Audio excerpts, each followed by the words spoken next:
We choose lines that are not available on the internet. We pick manufacturers who understand the value at a retail channel, so we don't have to compete directly. We also take the time to explain to customers that if they buy products that are not through authorized channels, there'll be warranty issues. If a customer wants us to compete on price, fine, we'll compete on price on that TV or that VCR, or going back to the days of tape, on that tape. But we'll get the sale and we'll get the attach that goes with it.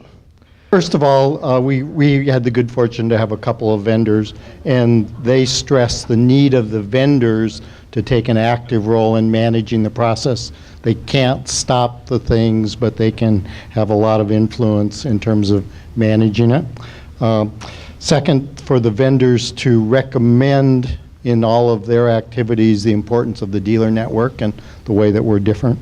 And focusing on performance is what actually sells you and your team, rather than a part or a piece or a widget or a gadget or some minuscule part of a large system that's supposed to be delivering an experience to the client. Don't do line item pricing.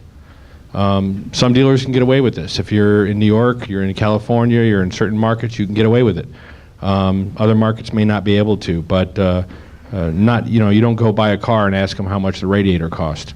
Don't be afraid to walk away from a customer, because if he's bad enough and he's going to nickel and dime you to death on the internet, you're going to lose money. So just walk on him. Do stress services, which everyone's aware of, design, installation and programming, and then services after the sale, the customer education and the maintenance and warranty of the products. Manufacturers can go after the ISP of an unauthorized internet site for using protected images.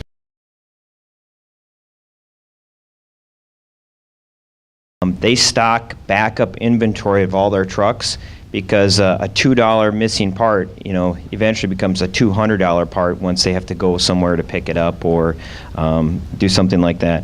They went from, Forefront was talking about going from the 1-year service warranty to a 90-day, and at that 90 days, they do one final walkthrough with the customer and then talk about anything that needs to be fixed. After that, now's their chance to sell them on a service plan moving forward, which I thought was great.